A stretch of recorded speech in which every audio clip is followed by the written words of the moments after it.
শুরু হলো Clear Men under 17 বুট ক্যাম্পে পঞ্চম দিন। আবারও প্র্যাকটিস, কিন্তু এই নবীনদের উৎসাহ এবং উদ্দীপনা একদমই কমেনি।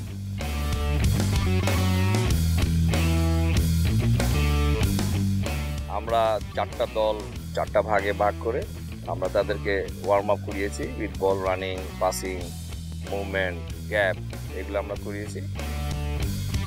প্রথমে আমরা ডাইভিংয়ে খেলাম গোলকিপারদেরকে নিয়ে। লো ডাইভিং, হাই ডাইভিং কীভাবে করতে হবে সেগুলো নিয়ে আমরা কাজ করেছি এবং সবগুলোই গেম সিচুয়েশনের জন্য। আগে যা দেখলাম প্রথম দিন থেকে শুরু করে 1 তারিখ থেকে এ পর্যন্ত, তার থেকে আজকে ডে বাই ডে তারা ইমপ্রুভ করতেছে। আমরা 2টা পিচে খেলবো, 7 ভার্সেস 7। আমরা এর আগে খেলেছি 5 ভার্সেস 5, 4 ভার্সেস 4। এখন আমরা হাফ পিচে যাব। হাফ পিচে আমরা এখন এটা আমাদের পাসিং, ফিনিশিং এগুলোর উপরে কাজ করব।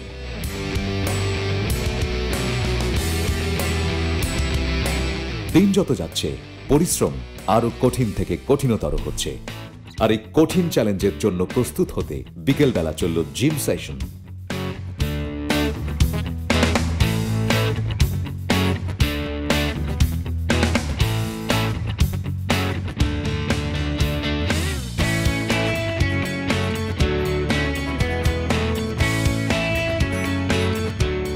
এখন আমরা জিমে, এখানে এসে স্যার আমাদেরকে অনেক ফিজিক্যাল এক্সারসাইজ করাচ্ছেন, আমাদেরকে অনেক কৌশল সম্পর্কে ধারণা দেন। 35 players in there are 12. They're a star for me. Clear Men ক্যাম্পের আজ পঞ্চম দিন প্রায় শেষ হতে যাচ্ছে। তো আমাদের এখানে 35 জন এসেছিল, সবাই অনেক ভালো খেলে, কেউ কারো থেকে কম নয়। আমি খেলতেছি মিডফিল্ডে আরও 6 জন আছে। আমি রাইটিং ফোর্ডে খেলি। আমার স্বপ্ন ছিল বাংলাদেশ জাতীয় টিমের হয়ে খেলা। আমার স্বপ্ন আমি ন্যাশনাল টিমে খেলবো। টিকে থাকার লড়াই তো অনেক কঠিন।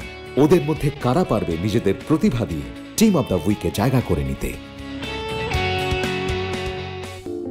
আরো কঠিন প্রতিযোগিতার জন্য তৈরি হতে বিকেলের সেশনে খেলতে হবে একটি ম্যাচ। প্রতিপক্ষ বিকেএসপি অনূর্ধ্ব 17 একাদশ।